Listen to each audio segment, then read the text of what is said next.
Hello friends, welcome to our channel. और आज हम चार स्टॉक को चार्ट एनालिसिस में गो थ्रू करने वाले हैं। अगर हमारे चैनल पे फर्स्ट टाइम है तो चैनल को सब्सक्राइब करके बेल आइकन दबाना मत भूलिएगा।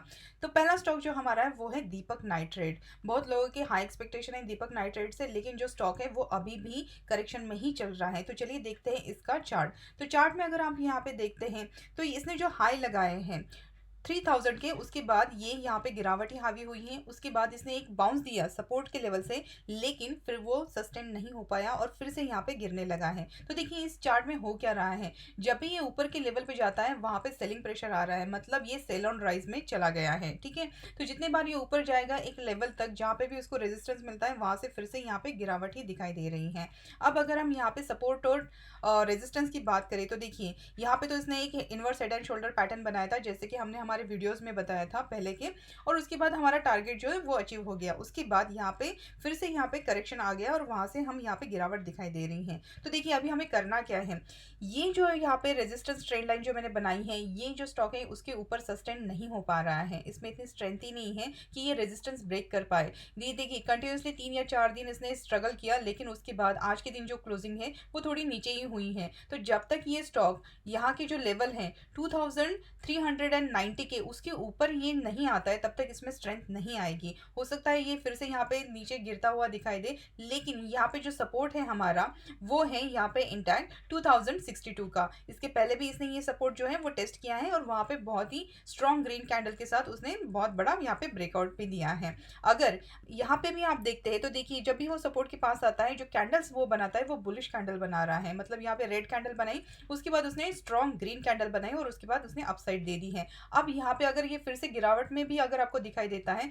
तो ये जो हमारा सपोर्ट है अगर यहाँ पे फिर से वो ग्रीन कैंडल बनाता है तो उसके बाद फिर से एक बाउंस बैक दिखाई दे सकता है। या फिर यहाँ से अगर ये ऊपर की तरफ जाता है और ये जो हमारे लेवल है ये सस्टेन करता है तो ही इसमें एक अपसाइड आती है। अगर यहाँ से अपसाइड आई तो हमारा नेक्स्ट जो रेजिस्टेंस है वो रहेगा 2700 का। ठीक है, और अगर यहाँ पे गिरता भी है तो हमारा यहाँ पे सपोर्ट जो है वो है यहाँ पे 2054 के आसपास, 2060 का। ठीक है, नेक्स्ट जो हमारा स्टॉक है वो है Hindustan Unilever, large cap company है। अगर हम यहाँ पे चार्ट की बात करते हैं ये भी करेक्शन में ही है और हम लोग ऑलमोस्ट यहाँ पे सपोर्ट के आसपास आए हैं।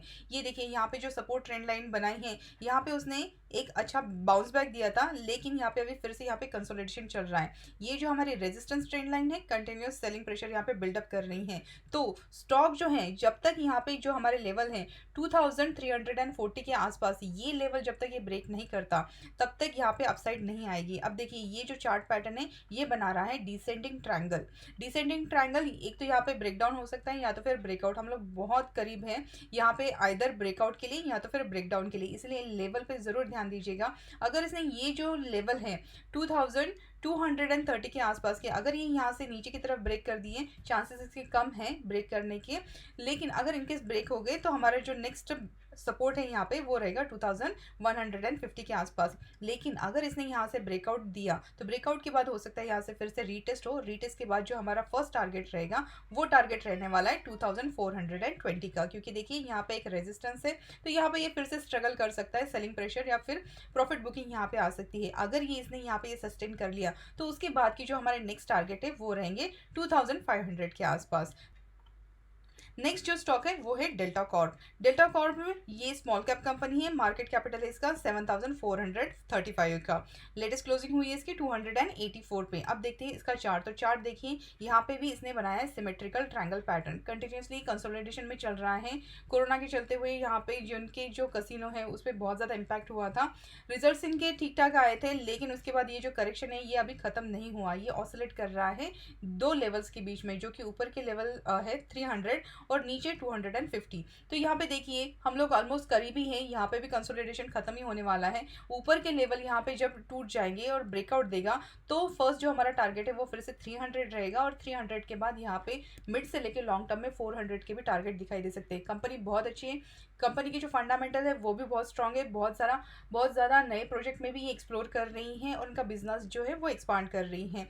तो अगर आपके पोर्टफोलियो में ये स्टॉक है तो लॉन्ग टर्म के हिसाब से इसमें बने रही हैं, आने वाले क्वार्टर्स में और या फिर सालों में यहाँ पे बहुत अच्छा आपको मल्टीफोल्ड रिटर्न मिलते हुए दिखाई दे सकता है। नेक्स्ट जो हमारा स्टॉक है वो है इंडियन एनर्जी एक्सचेंज। मोनोपोली है, मिड कैप कंपनी है, मार्केट कैपिटल है 19,964 करोड़ का। लेटेस्ट क्लोजिंग हुई है 222 पे। इसका चार्ट देखते हैं तो चार्ट देखिए कुछ खास नहीं दिख रहा है। यहाँ पे उसने ऑलरेडी जो हाइज लगाए थे यहाँ पे 300 के आसपास, उसके बाद यहाँ पे कंटिन्यूसली करेक्शन चल रहा है। और सिर्फ करेक्शन नहीं चल रहा है, यहाँ पे इसने जो चार्ट पैटर्न बनाया है वो बनाया है उसने हेड एंड शोल्डर का पैटर्न, जो कि बेयरिश मूवमेंट बताता है। मतलब ये जो हमारा नेक लाइन है ये इसने ऑलरेडी यहाँ पे बहुत कुछ दिनों से 5-6 दिन का इसने सस्टेन करने की कोशिश की, लेकिन वो यहाँ पे सस्टेन नहीं कर पाया। और देखिए जैसे ही यहाँ पे हेड एंड शोल्डर की जो नेक लाइन है ये ब्रेक हो गई, यहाँ पे गिरावट देखिए, कंटिन्यूसली रेड कैंडल ये बना रहा है यहाँ पे।